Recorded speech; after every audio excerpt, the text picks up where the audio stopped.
All right, hey, what's up, y'all? Jay here, and I am doing the review for season 3, as you can see, for Squid Games season 3. This is going to be episodes 1 and episode 2. There's 6 episodes overall, so let's see how we do this with this series finale of Squid Games. But thank you for joining, checking out this review, this recap. It's going to be more of a recap. I'm not going to go bit for bit. I'm going to just give you my perspective and things like that. Give us a like, comment, subscribe. You know, we're doing this. We got a lot of stuff we're going, we're doing. So hop in the comments. We'll reply, you know what I'm saying, back and forth. And just let me know what you think. I mean, this is the final season of Squid Game. So season 3. So episode starts with them bringing... now I'm gonna destroy the names, and I might just be more, I'm destroy the names word, but Jihan, bring him back in the casket. He's alive after the massacre that happened at the end of the season finale, this season 2, and he's really distraught because of everybody dying or passing, everybody not making it, and the reason why is people betraying, with the ammunition and things like that. That one specific character, don't know his name, but the guy with the long, what I'm talking about.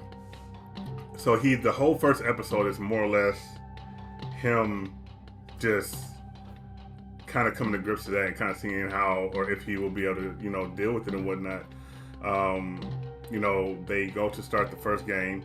The episode is called Knife and Key, which was interesting. As you can see, it's referenced right there, Knife and Key. But they're playing a game of hide and seek. And so I was really curious because honestly, last season I didn't like the games that much. I really didn't. They were kind of lackluster to me. This first game, I'm glad. If they're lackluster for these type of things, it's cool. We're gonna get to a why, but pretty much they come, they get a ball of red, blue, split into 2 teams.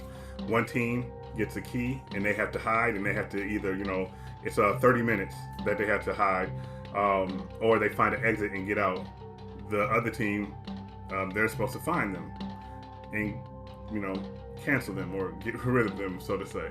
That's what they're supposed to do, and then they get a knife to assist them in that. Pretty cool little decorative knife or whatever. So when they first go in there, now after Jihan, he ended up being on the red team, so he would have to get rid of somebody as far as his thing. And then the lady that's pregnant, she's on the blue team, so she has to hide. Again, the son and the mother, the older mother duo, they get split up. He's on the red team, she's on the blue, so she has to hide. He has to find somebody. All that stuff happens. Whatever. So the thing is, when they first go into the arena, they don't really show. Because my whole thing was like, oh, okay, there's gonna be little crevices and stuff for them to hide. No, it's literally just a bunch of, alleyway type looking things and just doorways to little rooms. So there is really no like super, big hide spots. You see people running past and all this, and then certain people have grievances and whatnot, and then they're trying to find each other through the episode, right?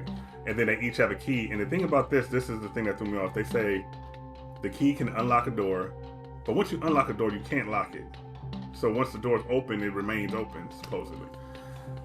So people are going, they're using keys, the ones that have keys to get into them. The keys are in the different shapes of, the triangle, the square, the circle, that type of thing. And each person that is a hider has a key. So, boom. So they're going through this, people are starting to, in the red team, they have to eliminate somebody, or else if they don't, they get eliminated at the end, So it's, everything's moving along pretty well, actually. They're getting rid of people, this and that and other. They're making alliances to get rid of people and then come and find the person later, things of that nature. This is where it just kind of goes. A couple of funny things happen this episode. So, one, the older business gentleman that's been on, on here, he does a bunch of shiesty stuff or whatever as usual, throwing people in, getting them to get eliminated so he doesn't get eliminated, that type of thing. One of the funniest things I have seen from this series, I forget the lady's name, and I'm actually going to look whilst I'm doing this review just because I'm going to be curious if I can find her name, because this was so funny to me. I can't. The lady who is like, she says she's led by the light and the voices and everything. So she has her group that she's leading around. And she's like, we go this way, go this way. And she gets to a door, and she goes to pop open the door with her key. And she walks in, right? And she got her group with her. She walks in, and from the perspective they show it, it's a side perspective. So you just see her walk through the doorway. Then she walks out. She takes off running, and the two guys who have been kind of hunting people come out and they eliminate her group. You know what I mean? Because she doesn't really, she's not led by anything but her own, narcissism or whatever you want to call it. So that was pretty cool. That was pretty funny, actually. The cool thing, a couple of things I liked about this episode. I like the fact that they all had a key with the different symbol, and there's various exits. So some of these doors lead, like there's various doors that lead to like a pit that you could fall into. But there's a few doors that lead to the exit. Like you open the door and it's like, congratulations, you go through it or whatever. But to open this door, you need one of each key. You need one triangle, one square, and one circle key, which is kind of cool. I like that little, that little game mechanism, not just, a person finds that they can get in. No, you need to actually either get people's keys from them that are, deceased, or you need to have a team with you. So I thought that's pretty cool. We've seen a couple people get through the door. The girl who is pregnant, she, as she has been this whole time, is being a liability, sprains her ankle, has baby, all this other stuff, you know what I mean? But, it made for good suspense,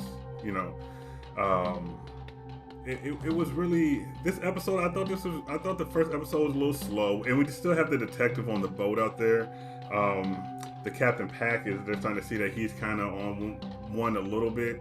Honestly, that whole storyline, I get what I think it's going to lead to. I don't want to say because I could be right, it could be a spoiler or whatnot, but I think I know what it's leading to. It's just like, I feel like it's, hopefully it ties together the right way, I guess. But I really liked episode 2. Episode 1 was cool. It was, the first episode, nothing too crazy. Episode 2, I really like this episode. I really like this hide and seek game. I think the little stuff they put in there made it just interesting enough and gave it just enough risk and whatnot. It was really good. I liked it. Jihan, he ended up catching up with the person that betrayed the group when they went to go do the ambush, and he actually ended up, eliminating him, so he stayed in the game.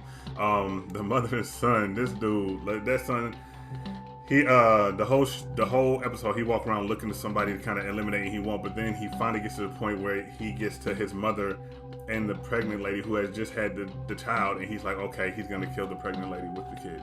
Like, that doesn't make any sense. You know what I mean? Like, and luckily the mom kind of stabbed him in the back with something, didn't kill him, but it went past the 30-minute time frame. He gets eliminated. Good. I'm tired of seeing him. I've been tired of seeing him, so I'm glad he's gone. You got the one guy, he's having like a PTSD from watching the girl get, from season 2, when he watched her from under the bed when they kind of did that ambush and she got killed. So he's kind of going through it a little bit. He's actually the one who ended up eliminating the lady who was saying that she was being guided by the spirits and whatnot.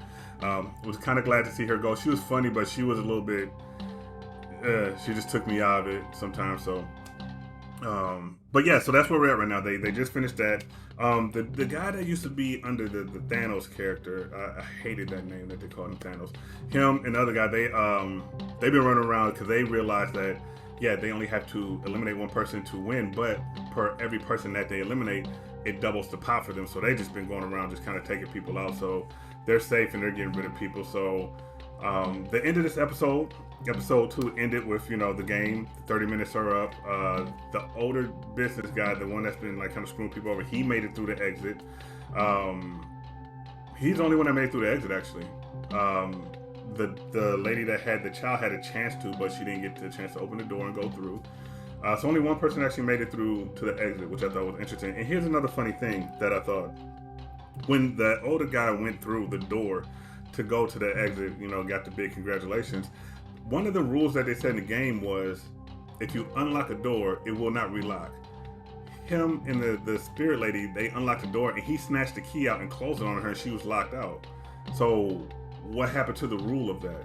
right? Like what's going on with that whole thing? I kind of thought that was just a little bit of an interesting aspect to it. What else happened? Oh, the other thing was the girl who has infiltrated the the Squid workers. She's kind of worked her way. She went in there. She discarded, I'll say, or eliminated a group of some of the henchmen, you can say. So I kind of like that. Everything. I feel like this is going to be a good season. It's 6 episodes, so that's good. So I done knocked out these 2. I'm gonna knock out the next 2. I'm gonna do a review on those.